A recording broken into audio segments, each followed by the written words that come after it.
वास्तव में मृत्यु का सदा के लिए अंत हो जाएगा? नहीं महादेवी, जीवन और मृत्यु तो एक दूसरे के लिए अनिवार्य है। यदि मृत्यु का अंत हो गया तो जीवन के सौंदर्य का भी अंत हो जाएगा। जीवन इसी कारण तो सुंदर और मूल्यवान लगता है देवी कि एक दिन उसका अंत होना है।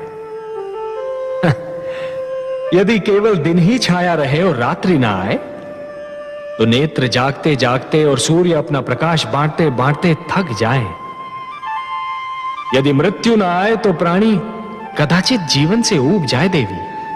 परंतु दैत्य गुरु शुक्राचार्य तो कह रहे हैं कि उन्होंने मृत्यु पर विजय पा ली है। हा? किसकी मृत्यु पर महादेवी?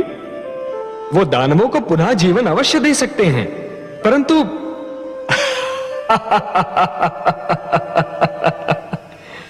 महादेवी आप तो बस देखती जाइए कि जिस अभिमान ने देवेंद्र के सिर में अपना डेरा जमा रखा था, अब वही अभिमान दैत्य गुरु शुक्राचार्य के सिर में अपना घर बना रहा है।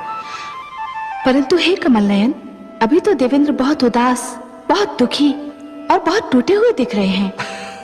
हाँ महादेवी, हाँ, भूल का मूल्य तो चुकाना ही पड़ता है।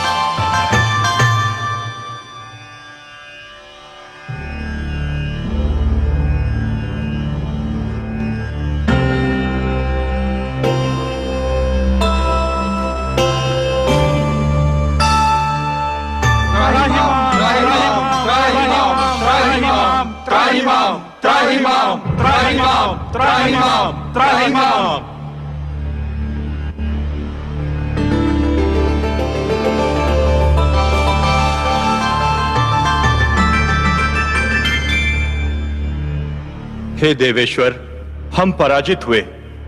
हमारी सेना के अगणित सेनानी वीर गति को प्राप्त हुए। हमारा सिर लज्जा से झुक गया। आपके अतिरिक्त और कोई नहीं जो हमारी रक्षा करे, हमारे दुख का निवारण करे। हे परमेश्वर, हमारी सहायता कीजिए। हे नारायण, दैत्य गुरु शुक्राचार्य ने भगवान शिव से संजीवनी मंत्र क्या प्राप्त किया? हमारे सिरों पर मृत्यु और पराजय का वज्र आ गिरा। हे लक्ष्मीपति, यदि दानव मरते हैं तो दैत्य गुरु उन्हें फिर से जीवित कर देते हैं, और जब देवता मरते हैं तो उनका सदा के लिए अंत हो जाता है। हे सर्वशक्तिमान, यही दशा रही तो देवता घटते जाएंगे, दानव बढ़ते जाएंगे, और एक दिन देवलोक पर दानवों का आधिपत्य हो जाएगा। देव संस्कृति गिर जाएगी तो मानव संस्कृति भी गिर जाएगी। जब हम संजीवनी मंत्र से सुरक्षित नहीं तो मानव तो और भी दुर्बल है। हमें संजीवनी मंत्र से बचाइए प्रभु, हमारी सहायता कीजिए। संजीवनी मंत्र का केवल एक उत्तर है, अमृत। अमृत? अमृत? अमृत वो है जो पीने वाले को अमर बना देता है। मृत्यु उसे छू नहीं सकती। परंतु हे लक्ष्मी नारायण, अमृत हमें कहां मिलेगा, कैसे मिलेगा? देवेंद्र, अमृत आपको समुद्र से मिलेगा, सागर का मंथन करने से मिलेगा। अमृत? परंतु हे जगदीश्वर, हमें तो अमृत के विषय में कुछ भी ज्ञान नहीं। हे देवराज, जिस प्रकार दूध के भीतर माखन छिपा तो होता है, परंतु वो मिलता तभी है जब दूध को मथा जाता है, उसी प्रकार समुद्र के भीतर अनेक पदार्थ छिपे हैं, अनमोल रत्न छिपे हैं। उन्हें केवल मंथन के द्वारा ही निकाला जा सकता है। अमृत उनमें सबसे अनमोल है।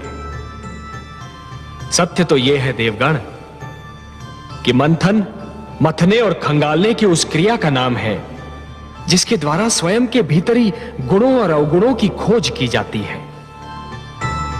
मानव यह मंथन प्रतिदिन करता है। वो प्रतिदिन स्वयं को मथता है, खंगालता है और स्वयं के भीतरी गुणों और अवगुणों को बाहर निकालता है। आश्चर्य तो यह है कि वो मानव होकर भी इस क्रिया से परिचित है और आप देवता होकर भी इस क्रिया से अपरिचित हैं। पर हे लक्ष्मीपति, हम समुद्र का मंथन करेंगे कैसे? मंथन मथानी और डोरी की सहायता से किया जाता है।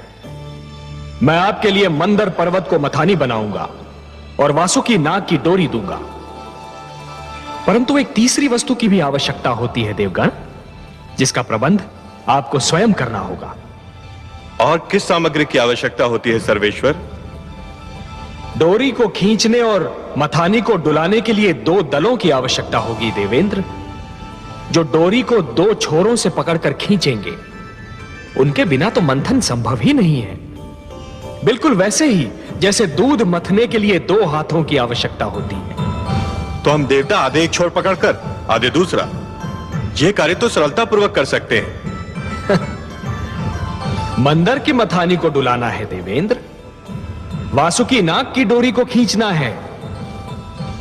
संजीवनी मंत्र के प्रभाव ने आपकी संख्या को घटा दिया है, और आपकी घटी हुई छोटी सी संख्या इतना महान कार्य नहीं कर सकेगी। हे सर्वेश्वर, हम फिर दूसरा दल किसको बनाएं? दानवों को। दानवों को? हां, दानवों को। यदि दानव आपका साथ दें तो समुद्र मंथन संभव है, और समुद्र मंथन होगा तभी संजीवनी का उत्तर भी प्राप्त होगा। हे परमेश्वर, यह तो एक असंभव अभियान होगा। सर्वप्रथम तो दानव हमारी बात सुनेंगे ही नहीं, और यदि सुन भी लें तो मानेंगे नहीं। हे कृपा निधान, दानवों को तो अमृत की आवश्यकता भी नहीं, जिसके लिए वो हमसे सहयोग करें। उनके गुरु के पास तो संजीवनी मंत्र की शक्ति है, उन्हें तो यूं भी मृत्यु से मुक्ति मिल चुकी है। हे दीनदयाल, यदि दानव मान भी गए तो दैत्य गुरु शुक्राचार्य उन्हें कभी हमसे सहयोग की अनुमति नहीं देंगे। निस्संदेह नहीं देंगे, और यही तो आप सबके विवेक और बुद्धि की परीक्षा होगी देवगण। आपको दैत्य गुरु शुक्राचार्य को भी अपने तर्क से संतुष्ट करना होगा। पर हे देवेश्वर, उनके आगे हम क्या तर्क रखेंगे? देवेंद्र, आप दैत्य गुरु शुक्राचार्य को यह समझाएंगे कि संजीवनी मंत्र मृत्यु का मात्र क्षणिक उपचार है। संजीवनी जीवन की एक ऐसी कुंजी है जो खो भी सकती है, जो टूट भी सकती है, परंतु अमृत मृत्यु का स्थायी उपचार है। अमृत पान करने वाला मृत्यु पर सदा के लिए विजय प्राप्त कर लेता है।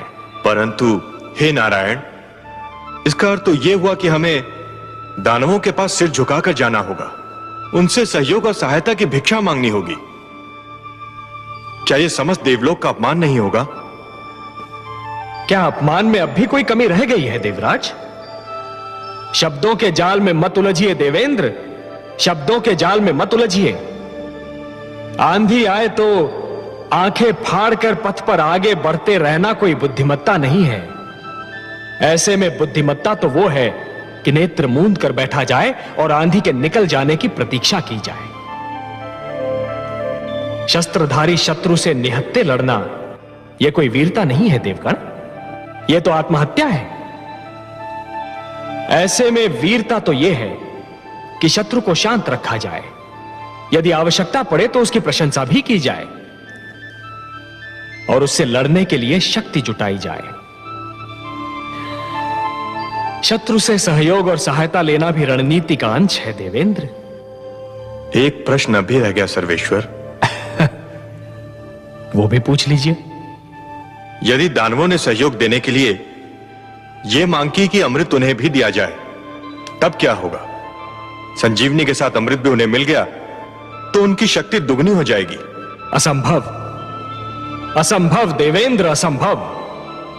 समुद्र मंथन से अनेक पदार्थ निकलेंगे, अनेक सामग्रियां निकलेंगी, अनमोल रत्न निकलेंगे, उन सब का बंटवारा संभव है, परंतु अमृत पर केवल देवताओं का अधिकार होगा। उसकी एक बूंद पर भी दानवों का अधिकार नहीं होगा।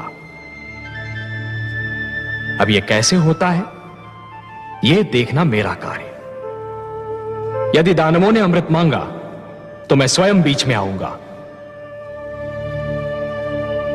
हे त्रिलोकीनाथ, आप संकट नाशक हैं, तारनहार हैं, हमारे नायक हैं। आपने इस निराशा में आशा का दीप जला दिया।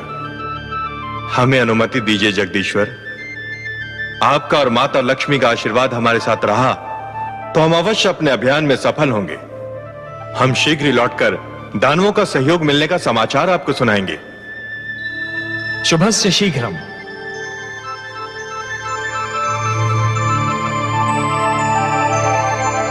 हे कमल नयन, आपने अभी कहा कि दानवों से सहयोग लिया जाए, किंतु उन्हें अमृत की एक बूंद भी न दी जाए। हाँ महादेवी, मैंने यही कहा। परंतु हे सर्वेश्वर, क्या ये छल नहीं कहलाएगा? कार्य की परिभाषा उसका उद्देश्य निर्धारित करता है महादेवी।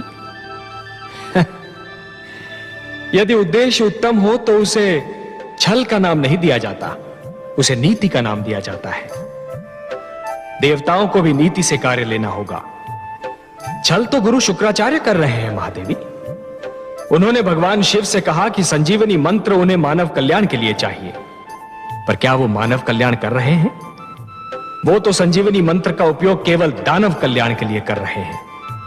और यह छल है देवी, यही छल है।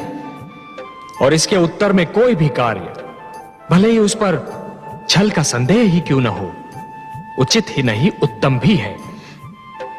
आप तो उत्तरों के उत्तर हैं, तर्कों के तर्क हैं और उद्देश्यों के उद्देश्य हैं कमल नयन। आपकी हर बात में रहस्य होता है। नारायण नारायण। आइए